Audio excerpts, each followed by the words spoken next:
Hello, hello, hello, and welcome. We are back on the grind, back in the saddle again. Y'all didn't come here for my singing. You came here for football, for NFTs, NFTDRAFT.io, changing the game. Check out the website, YouTube, everything. We're hitting it hard. We're hitting it fast. It's not just me, though, baby. It is too many touchdowns. What's up, baby? What's going on, Matty? How have you been? Dude, we have some afternoon showers here in Florida. Kind of just enjoying Friday, dude. Work's almost exactly. And what's new with you? We just had Philadelphia just get their butt spanked in preseason last night. Fill us in. How are you feeling?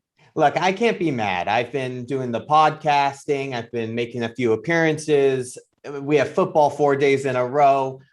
Yes, the Eagles lost to a shutout last night to the Patriots, but their quarterback was getting ready for the game, and then he had a stomach bug, and they pulled him right before the game. And so they were all just out of whack. They didn't play their starters for a good portion of it. I did love to see Javonte Smith get out on the field. He played an entire half. He looked great.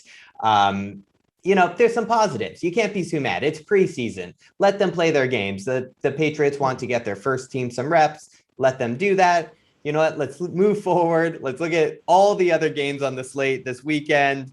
I'm just stoked. I'm happy. You can't bring me down. It's just that little taste of preseason, that little taste of football. Right. We're seeing the rookies play. We're seeing a couple injuries. Nothing too crazy this week. But, dude, we got a big show. Everybody looks forward to Fridays. This is one of our most watched shows because people are worried about setting those lineups. They want to see how we do that. They want it to practice, and we're giving it to them. So let's talk. We're doing AFC West, AFC North in a lineup situation, 135 points, 10 spots on your roster. Kind of fill anybody in. So people are like, what is the AFC West? What is the AFC North? Don't go into over detail, but just kind of for the audience, fill us in on what that actually means. Come on, let's confuse everyone. I don't think all football fans really understand everything going on. Don't get me cross-eyed again. Gee. No, all you need to know is that the NFL is broken up into a bunch of divisions. Each division is 4 teams. Those teams play each other multiple times each year, and so that's where the rivalries begin and start. These are the guys who you are fighting for. You're fighting spots for. You're trying to beat out. You're trying to have a better record because it depends on who you beat out on whether or not you can actually get into the Super Bowl. So these guys play each other a lot. You have the AFC North, who are strong defensive, very physical. I have the AFC West, a West Coast powerhouse. Whoever's in charge there and the lead division changes almost yearly or at least every few years. So I'm excited for this one. It should be a good one. Yeah, just two, like you said, two polar opposites of divisions. You have your smash mouth football, sturdy D's in the north, and then you go out west, still some good defenses, but these guys air the ball out. These are big cities and bright lights, baby. So I think we need to start with you. We've got Kansas City, Las Vegas, Denver, and San Diego. So you went AFC West and you set your lineup. I want you to kind of walk us through. We're going to put the lineups on the screen, get you a little glimpse of what we're looking at. And then as we talk them through, we're going to show you the cards. So let's hit it hard and hit it fast, baby. Ding, ding, ding. Love it. Look, I think I don't want to beat a dead horse. You've covered him a lot. This lineup starts really always with Patrick Mahomes. You don't want to worry about whether or not he's going to perform. He's going to perform. The only question is, do you want to pay up for him? In my QB article on NFTDRAFT.io, I call out that the difference between a lower price quarterback and a higher price quarterback doesn't always return the value. But when you have Patrick Mahomes coming in for a new season, fresh, playing the Browns, I could see this be a complete shootout. Patrick Mahomes threw for 38 touchdowns last year and ran for 2 more, and you don't normally expect them to continue 40 touchdowns. He's projected 42 this year, so he might be the best quarterback in history. We'll see. Last year, Cleveland ranked 21st in points per game. This seems like a smash hit. You want to kind of go with your star here.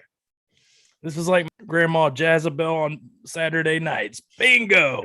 This is money in the bank. I don't care if 15,000 people are starting Patrick Mahomes week 1. That just gives you a better chance of getting some money, honey. Yeah. I love it, dude. Cleveland should be a good defense, but when you're playing Kansas City, you have to throw the ball. Nobody's shutting down Patrick Mahomes. It doesn't happen. I love it, dude. This is a smash.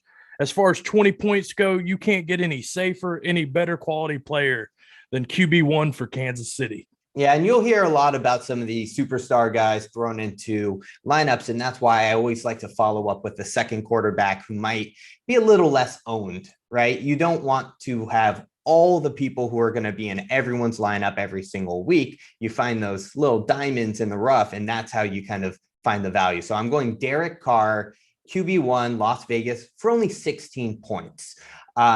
He really is one of the most underrated, underappreciated quarterbacks in the league. He went into Arrowhead Stadium, where Kansas City plays, and beat Patrick Mahomes last year. So this guy has set career high passing yards last year. He has this highest QB rating of all time.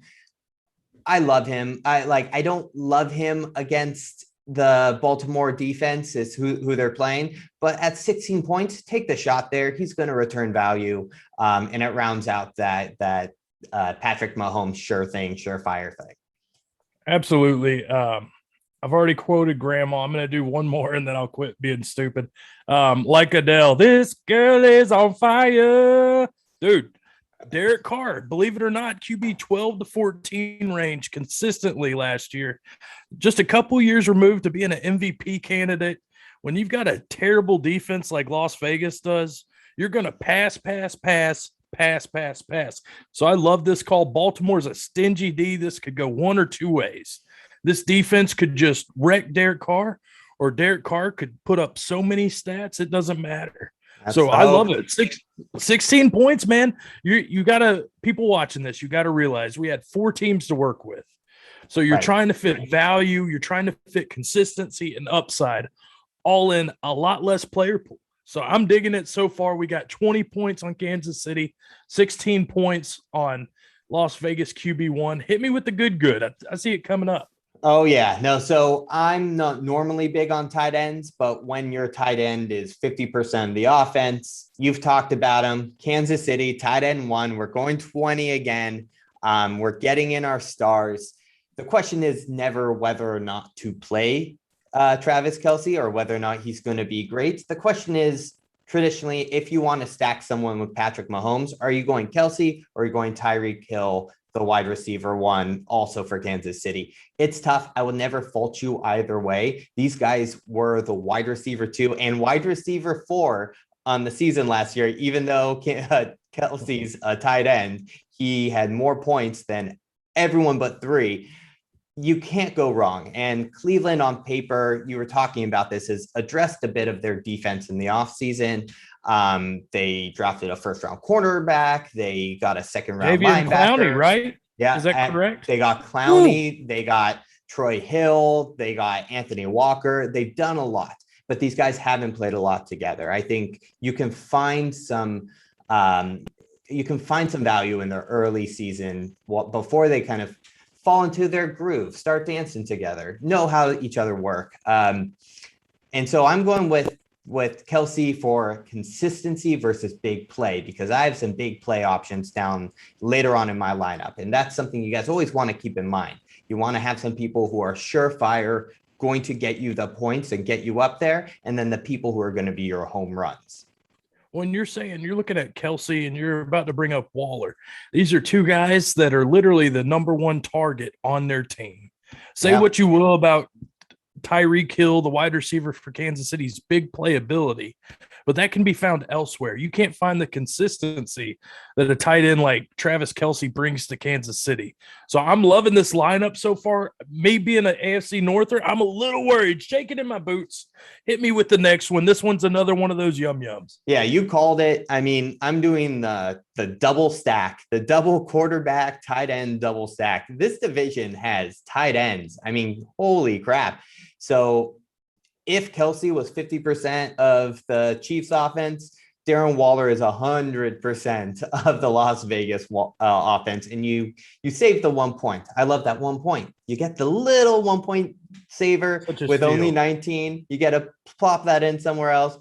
It's not quite 20. I've been going really high on these guys, but he had almost 30% of their receptions last year. That's massive, especially for a tight end. They didn't pick up any meaningful pass catchers. They traded Aguilar.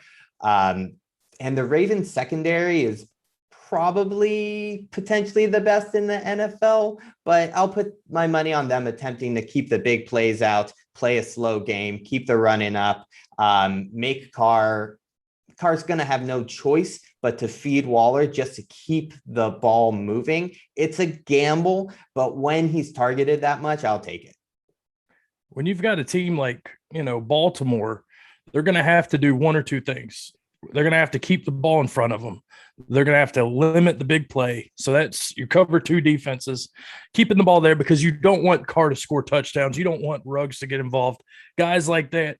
I don't necessarily think Waller can beat, Baltimore by himself, but I think he can do enough, and they're not going to worry about it because he's not going to beat them by himself. And I have an insurance a little bit later in this lineup, so I'll let you guys know what that is when we get there. All right. So we're 4 in. We've went Kansas City QB1 for 20 points. We've went Las Vegas QB1 for 16.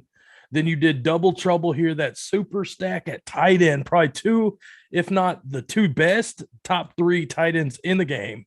And Kansas City tight end 1, Kelsey for 20. Waller tight end 1 for Las Vegas for 19. My man, too many TDs, killing the game right now. Somebody did their homework today. I have those tight ends as number 1 and number 2 in the league. So the fact that they're both in this division, I'll take it. But then moving on over to San Diego. Look, you'll hear this over and over and over again. Early in the season, look for these positional battles, whether or not it's wide receiver or running back. So I'm going with the RB3 of San Diego, who may also be the RB2. No one knows. It might be Justin Jackson. It might be Joshua Kelly. It might be their brand new rookie, Larry Roundtree.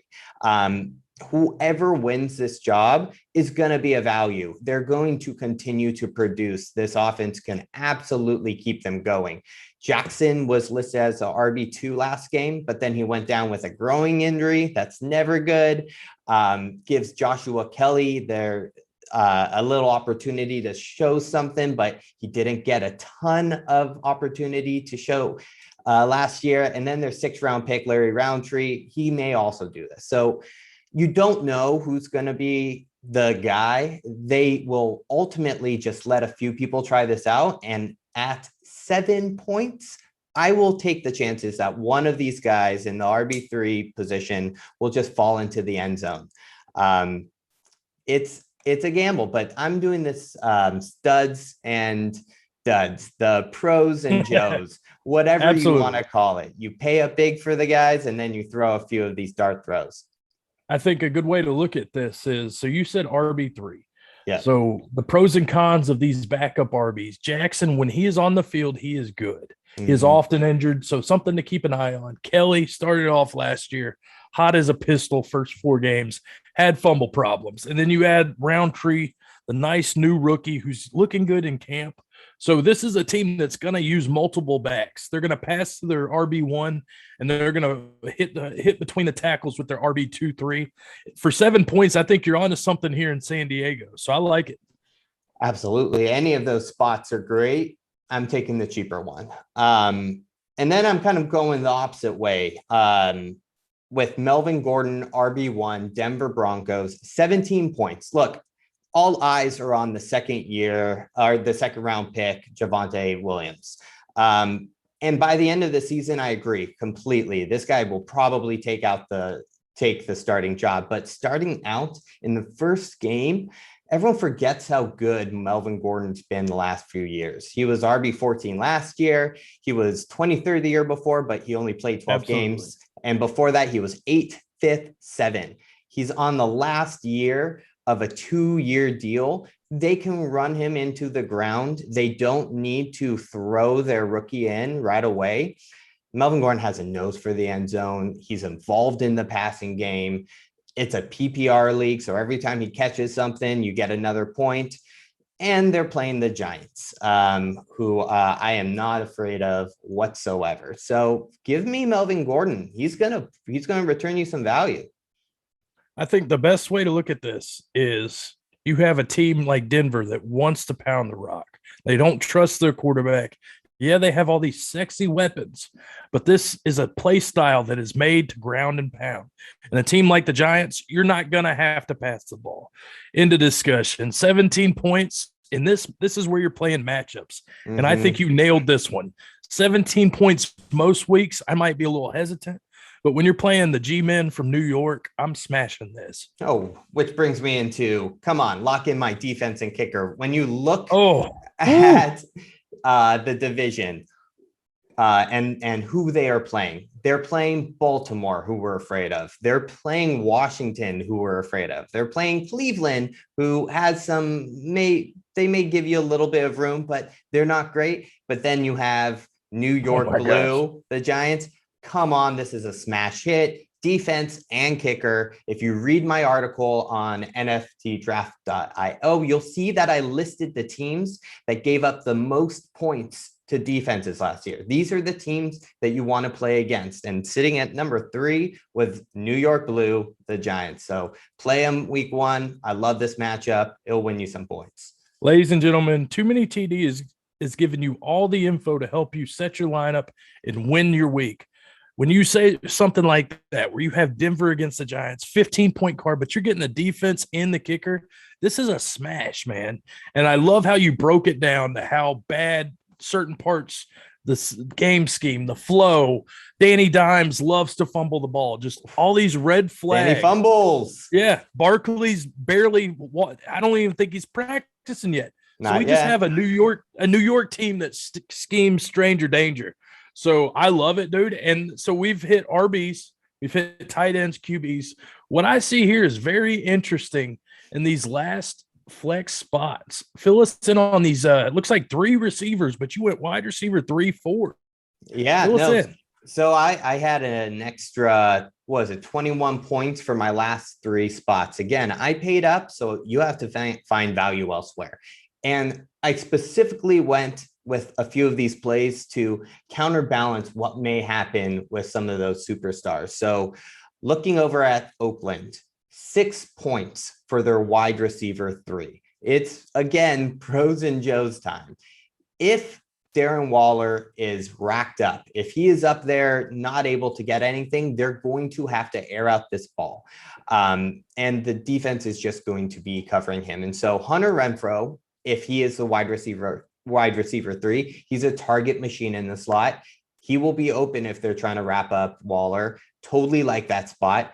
But what I really hope is that at the wide receiver 3, they have the 1-year deal, John Brown, often injured, but not injured right now. He finished big play, right? He had 70 plus yards last year in 5 of 9 games, came over from Buffalo. I love him for 6 points. I hope he's the wide receiver 3. I wouldn't be mad at Hunter Renfrow. But with 6 points, you're going to get some value here. It's not going to kill your team. And again, it's safety in case Darren Waller gets wrapped up completely. I love the John Brown. I mean, from what I've seen at the top of the roster, I see what you've done is you've landed yourself consistency in the quarterbacks, the tight ends. Your running back position, you're going to get points. You're not necessarily going to be the highest scoring team, but you know you're going to get consistency there as well. You have John Brown. If he is a wide receiver 3 in Las Vegas, he is a screaming buy, ladies and gentlemen. He is that good. Wide receiver 2 in the past for Arizona. What he did with Buffalo. This guy is a pro. He is a stud. He is a man's man. I'm loving it, dude. And I love the defensive matchup. I think you killed this lineup. Yeah, and then just to kind of round it out, here's the thing with Kansas City. Target number 1, Kelsey. Target number 2, Tyreek Hill. Target number 3, everyone else. Everyone is one big play away. If you read my article about wide receivers, you'll know that Kansas City is the 8th highest rate of 3+ wide receiver sets. That means out of all the teams, they play with 3 or more wide receivers. The 8th amount, or 8 times, they are the 8th ranked. There you go. Don't worry. 80, 88, 800. 8, which is 77% of the time projected by Mike Clay from ESPN. He thinks 77% of the time they're going to have 3, 4, or 5 wide receivers out there. And so it's really a dart throw. Any one of these guys, Mecole Hardman, Byron Pringle, Demarcus Robinson, they're one play away from returning value. And so with 15 points left and 2 more spots, I'm going wide receiver 3 and wide receiver 4. I'm hoping for that shootout that we called. Let's score some points. Let's make this a high scoring game. Either one of these guys has a big day, it makes up for both of them. You're basically getting a wide receiver 1 value with 2 different guys with the chance to absolutely explode if they're covering Kelsey and Tyreek. Oh, baby. To me, this is a sexy lineup. I think somebody could start this lineup week 1. That's how crazy this is. This is only 4 teams we used. And this has a good chance of hitting on some sort of pay scale. That's how interesting this is. This is why you do the research. You collect data. You kind of look at the points. As cool as these cards are, great. They're fancy. I love the colors. I love being able to show the movement. They're all moving once you get up in the rank. Yeah. They're flexible. I can stick like 50 of them in my fanny pack. I love it. But you do your homework. You learn the game, learn matchups. Hit us up on social media, guys. NFTDRAFT.io, the website. There's so much knowledge we can drop on you guys. We're trying to set you up for success. I say it all the time, but you see too many TDs dropping facts, dropping knowledge. That's the kind of stuff you guys need to know.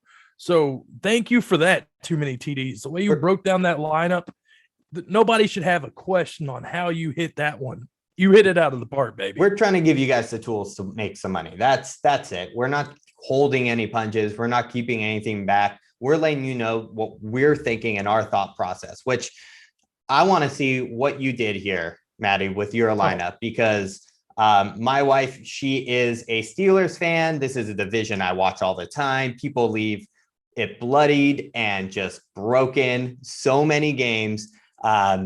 Let me know. Show us your lineup. I'm excited for this one. Absolutely. AFC North, like we said beforehand, this is a little different of a division. This is a ground and pound. This is a Rough Rider style of play. This is going to be one of those maybe a little bit more low-scoring games. So I kind of adjusted my lineup to that. Let's start it off. Double trouble at quarterback. I have been screaming Joe Burrow, Cincinnati QB1. A little risk, but the reward is there in my eyes. 15 points, value. And he's going against Minnesota week 1. Minnesota is not a good defense. This is a team that's going to have to score. So when you take Cincinnati's defense, Minnesota's defense, it's going to get ugly, guys. This is going to be one of your probably highest scoring games of the week. To me, 15 points, he can smash that threshold. I could easily see him scoring 3 touchdowns, maybe more. You just kind of got to worry about health. Granted, everything looks like it's on track for week 1. I'm thinking Burrow's kind of the steal of these quarterback cards right now, especially if this is a dynasty format. And you can get Cincinnati QB1 card for 15 points and use that next year. To me, you're playing with fire, baby. I love the next year call, but I also love the fact that you have 2 high-powered offenses, 2 lackluster defenses. That is a recipe for high-scoring games. That's what you're going to see us targeting every single week. So that's a great call. I love Joe Burrow. As long as he can come back slinging, I'm excited to see what he does here. I think the confidence is going to be there. I know Minnesota cannot get after the quarterback. We saw, I've preached it, Joe Burrow was top 5 when he had a clean pocket. Week 1, I expect a complete pocket, even if that's bringing in a 2 tight end set, an extra running back. It's not going to be a problem. He's coming back from the injury. I'm not as bullish as you are with him for the entire season, but in this lineup, that's locked in. he's going to have to keep up with Minnesota, and their defense doesn't scare me. There's going to be points on the board. So let's keep it going. Another game. There's going to be points on the board. Another value play. 17-point quarterback one for Baltimore. Former MVP, had a down year. I think QB 8-9. But I'm taking into effect the scoring format for this league. This is 4-point passing touchdown. So it really doesn't matter how many touchdowns you throw for when you run for 1,000 yards and you're the highest running or offense in the NFL. Give me Lamar Jackson against Las Vegas's terrible defense all day and twice on Sunday. Play him, play Lamar Jackson early, often, all season long. Even if it isn't always pretty, even if he's only throwing for 200 yards or below, which he didn't even hit for majority of his games, those legs are going to get you points. Remember, rushing quarterbacks are the cheat code here. I love that play. Absolutely. And the offense is improved. The defense is just as good. And you're going against a Vegas team, who's lost offensive linemen, different little things to the aspect. I really think Lamar is going to put up huge numbers against Vegas. Let's move on, man. So you went quarterback, tight end stacks. I did the opposite. I go two hard-nosed power football running backs here. I go Nick Chubb, RB1 for Cleveland versus Kansas City. So this is a high-scoring game. So why am I starting an RB? Well, Cleveland's a high-scoring team by running the ball. They do a different style, and it works, and they're committed to it. The ground and pound that you get in Cleveland. Last year, it produced 2 RB1s. This is a good system. As far as RB value, 20 points, I have no problem paying it. Kansas City is a pretty good defense, but I am that positive that Cleveland's probably got the best rushing offense in the AFC North. Yeah, and plus, if they are up a little bit once you start to get into the second half, they're just going to ride Chubb. And just let him continue to run the ball and run out that clock. And a lot of people are worried about the RB2 on that team, but I see something you did there to mitigate any risk you got there. I'm always covering my bases, baby. I'm going to go ahead and jump to that one. Kareem Hunt, RB2 for Cleveland, 14 points. So let's just say you didn't want to pay 20 points for Nick Chubb. You wanted to allocate your points elsewhere. Kareem Hunt at 14 points, RB2. To me, he is a top 20 back, locked and loaded. I don't see there being any fluctuation. To me, this is another guy, set it and forget it. He's got a passing volume. His floor is safe. This is another one. I'm loving it. Let's just say it gets into a shootout in Kansas City. Then you're going to get more points from Hunt. You're covered either way. I love Kareem Hunt. He outscored Nick Chubb multiple times last year. If you can call those games, and especially ones that you think are going to be higher scoring, where they can't control the ball, control the clock with Chubb, Kareem Hunt's going to have monster games. At 14 points, he will give you RB1 value. I'm all about it. All about it, baby. Now I'm going to go to my breakout running back of the year. This is a kind of a breakout candidate. What I've watched on film, this guy coming out of Ohio State, last year he was a rookie. J.K. Dobbins, RB1 for Baltimore, 19 points against Las Vegas, a little bold. But as I kind of mentioned with Lamar Jackson, this is a run-heavy team. They've lost Ingram. I think the touches are going to be there. If you look at his last 6 games last year, over 6 yards a carry. This guy was a monster, still finished an RB2 with little to none starting lineup experience at the beginning of the year. To me, this is another guy. I think he's going to be a top 10 RB this year. I'm loving Dobbins. I'm screaming it to the ceiling. Mom, you hear that? Start Dobbins week 1. She didn't like when I yelled at Dobbins, man. This is intrigue, right? Yeah, he's been moving up my board. I need you to continue to sell me on him. I worry that Lamar is going to ultimately steal a lot of those touchdowns once they get into the end or into the red zone. I've been moving him up my board, but I haven't been able in actual fantasy drafts. I haven't been able to pull the trigger on him because there's always other people, but you and a bunch of other analysts on Twitter have been trying to get me over there. I'm excited to hear more, to kind of get there, to drink the Kool-Aid, because if he does reach his Call me potential, Jim Jones, baby. Oof, oh my God, he could be over amazing. over almost 600 rushing attempts for a team last year. That shows you the commitment to running the ball. And that's what I see in Baltimore. Everybody's worried about Baltimore's RB2. To me, I am not. Dobbins is a total package. He can catch, he can run. His lateral movement is through the roof. This guy is a stud in the making. 19 points. I'm willing to make a splash week 1. Love it. Let's go receivers, man, because this is where it got tricky because I spent so much money on quarterbacks and running backs. I wanted some sort of consistency, but it's almost like a YOLO throw when you're playing wide receiver 3s. Mm-hmm. So I'm going to go with Chase first. You see him, Cincinnati versus Minnesota. To me, being the rookie, he is going to be the lowest on the depth chart. For a team that you're only paying 10 points for, Minnesota's defense is not good. He's got that college connection with Burrow. This is an alpha receiver that I think could be the next Dez Bryant. If anybody who knows who Dez Bryant was, he was a big body receiver, got a lot of touches in the end zone. I see they skipped on an offensive lineman for a reason. Burrow wanted Jamar Chase on his team. So I expect instant impact, even if he has trouble getting off the line, whatever reports we've heard from camp. At 10 points, I'm throwing the Triscuit, the biscuit, whatever. I'm risking it.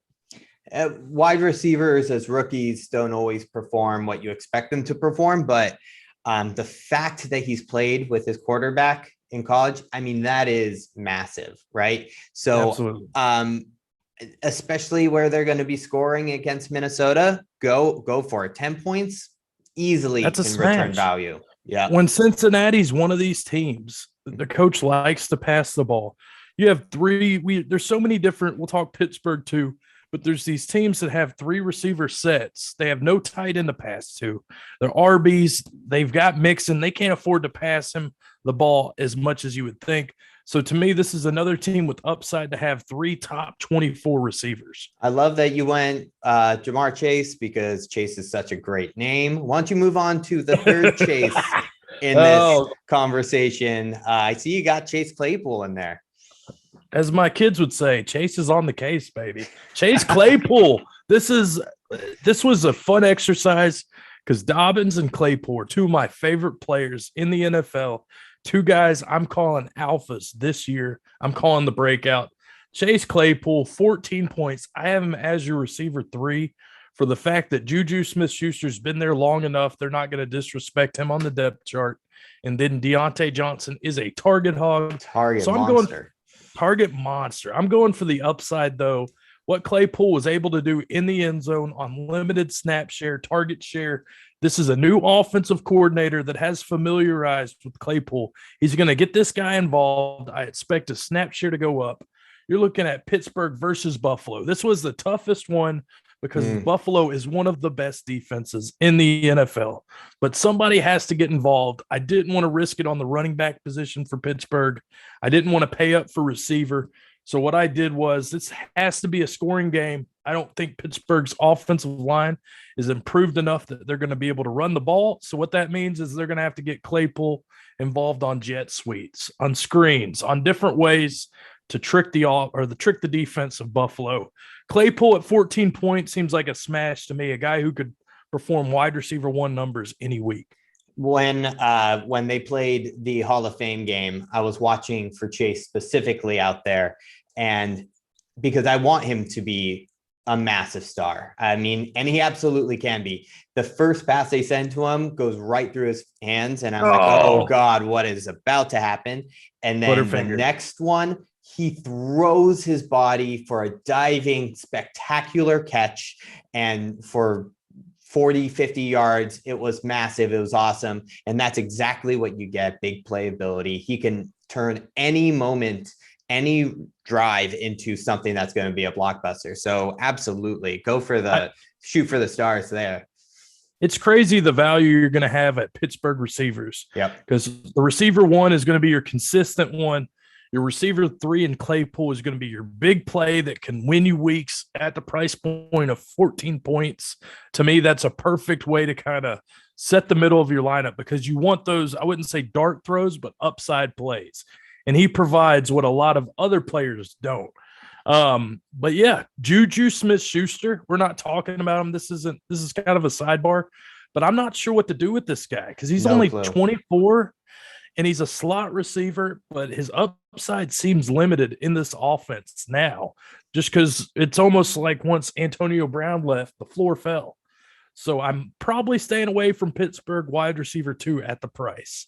Yeah, I think Deontay Johnson is going to be wherever he's listed on the depth chart is going to be surefire every week. Absolutely. Return value. Juju, I have no clue. I'm looking for that in the next preseason games and seeing if he plays some and what he does, because I'm very curious what kind of player he's going to turn into and whether or not he's going to fall off completely and just go to dust like the Thanos snap. Or is he going to... you're speaking my language. Or is he going to just refine what made him amazing? 2 things. I watched Thanos in Avengers, I believe it was Infinity War, where he's got the glove and he's putting the jewels in for the first time ever last week. Oh, and I was like, man. Dude, this is awesome. So to me, dude, it's hard not to root for Thanos. Like he's got that right. calm, badass feel. He's crying at one point. You just like, you connect with him and then half the world dispopulates like that. And you're kind of like, what? Well, hopefully not Chase Claypool, Deontay Johnson. You can take Juju, but don't mess with these guys. Let's keep it going. Yep. Let's talk more upside because that's what I had pretty much at the end of my bench. 2 spots left. Didn't have a lot of points to play with. I was looking at like 11 points. So I was like, what do I do here? This next guy I believe in, and he showed flashes. We're talking Peoples-Jones, Donovan Peoples-Jones for Cleveland. This is a team playing Kansas City. They might get in a shootout. You've seen Jarvis's hip injury. You've seen OBJ's knee tendonitis, ACL tears. All these things point to Donovan Peoples-Jones, who's just out-muscling, outworking everybody in camp. To me, this is a smash at wide receiver 3. You got to take you almost go backwards. You look at what Peoples-Jones did at the University of Michigan. You see this guy was a 5-star recruit coming out of high school. This guy has it. And what we've heard from camp is he's the best receiver in Cleveland. I'm taking a chance at 7 points versus Kansas City. This is kind of like what you were saying with that wide receiver 3-4, except I'm not attached to Patrick Mahomes. But I love the upside here with Peoples-Jones, and I love what I've heard from camp.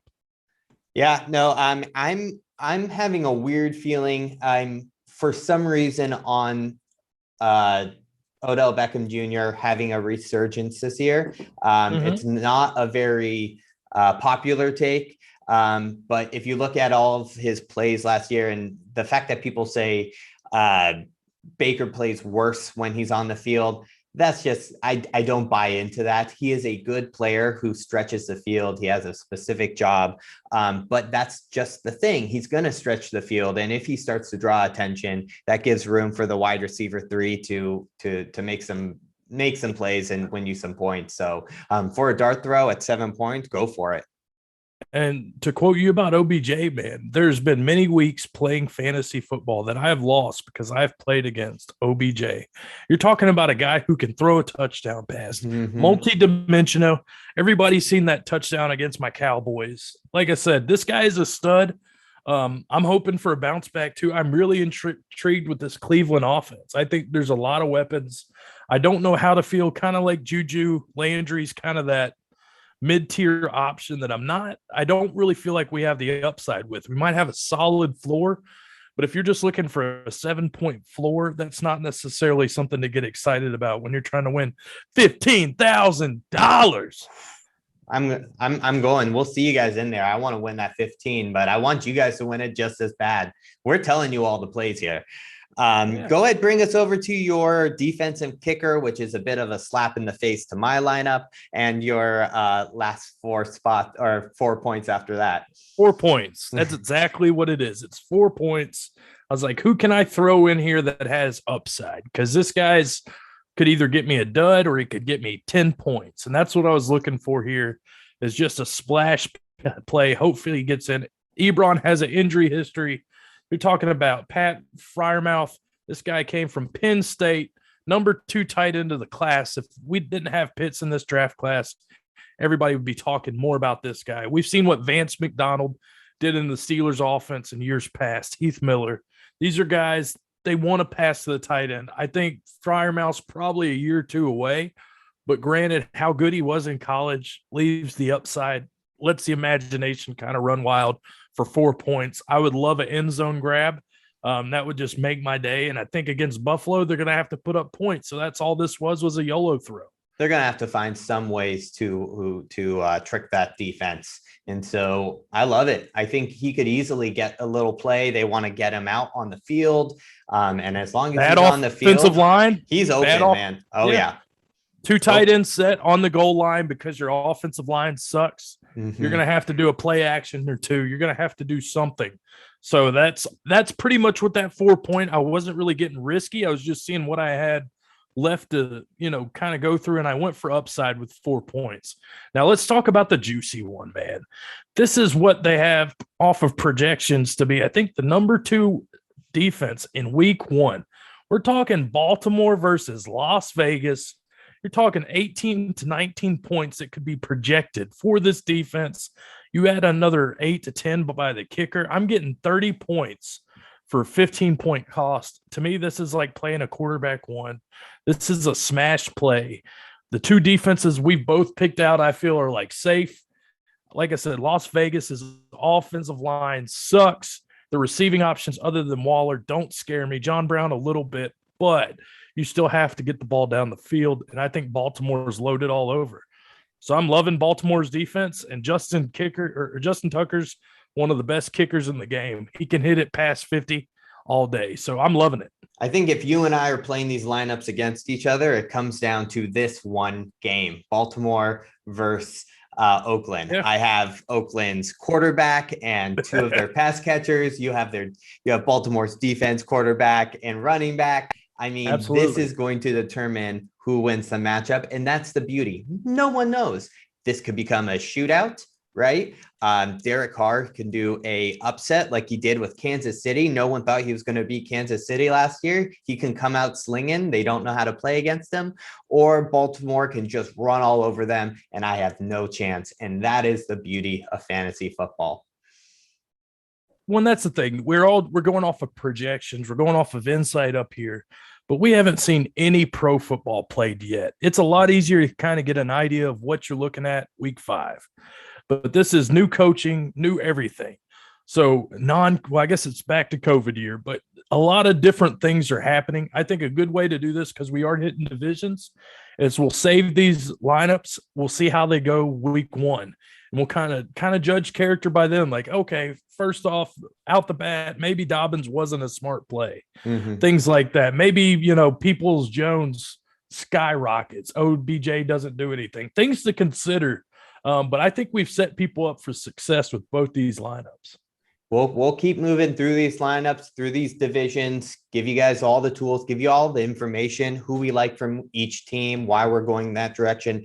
The more you hear this, the more you see this, the more you'll be prepared. And once week 1 comes and you get to watch those actual players, and every time they get 10 yards, you're like, point.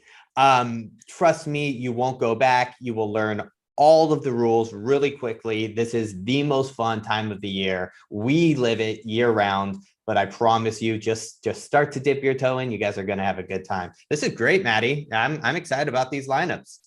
Dude, I love the lineups. I love what we have in store. We're going to be hitting AFC East versus AFC. We've done Northwest, East. We're going AFC South. Maybe a little different kind of division, because there are some lame ducks in that division. So it might be a little bit more matchup oriented.